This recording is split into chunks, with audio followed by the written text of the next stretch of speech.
جنگل میں رات کی تاریکی میں کوئی جانور شیرنی کو چھیڑ کے چلا گیا۔ شیر کو جب اس بات کا علم ہوا تو اس نے کہا کہ اتنی جرت کا مظاہرہ کس نے کیا ہے کہ وہ شیرنی کو چھیڑ کے چلا جائے۔ اس نے بندر کے ہاتھ کے پیغام بھجوایا کہ جاؤ جا کے جنگل میں یہ اعلان کرو کہ جس نے اس جرت کا مظاہرہ کیا ہے وہ سامنے آئے تو میں اسے جنگل کا بادشاہ بنا دوں گا، یہ عہدہ میں اسے سونپ دوں گا۔ اب بندر کی لومبڑ کے ساتھ نہیں بنتی تھی۔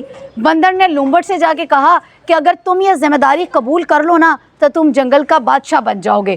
تو اس نے کہا ٹھیک ہے، میں جا کے یہ ذمہ داری قبول کرتا ہوں اور میں ایسا ہی کہہ دوں گا جا کے۔ اب لومبڑ جب شیر کے سامنے آیا تو اس نے کہا کہ بادشاہ سلامت، یہ کام میں نے کیا ہے، شیرنی کو چھیڑنے کی جرت میں نے کی ہے۔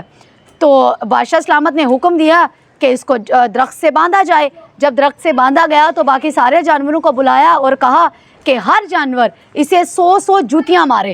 اب تمام جانور میں باری باری جو ہے وہ آتے گئے، 100 چھتر مارتے گئے۔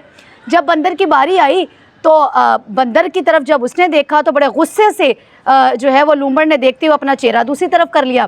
بندر اس سے مخاطب ہو کے کہتا ہے کہ اب جنگل کا بادشاہ بننے کے بعد ہمیں منہ بھی نہیں لگا رہے۔ تو بات کرنے کا مقصد یہ ہے کہ چونکہ جن کے پاس اب یہ عہدہ آ چکا ہے اور وہ جو 200 یونٹ اور 300 یونٹ فری کرنے والوں کا ایک اعلان تھا، اور اب جو ہے وہ آتے ساتھ ہی بجلی کے یونٹس میں مزید اضافہ کرنا، یہ وہی ہے کہ آپ اب جب بادشاہ سلامت بن گئے ہیں اب آپ عوام کو منہ بھی نہیں لگا رہے، لہٰذا عوام کی حالت ظاہر پہ کچھ رحم کریں۔ اور دوسری بات، بادشاہ کون ہے، لومبڑ کون ہے، بندر کون ہے، وہ آپ خود سمجھدار ہیں، آپ سمجھدار کے لیے اشارہ ہی کافی ہے۔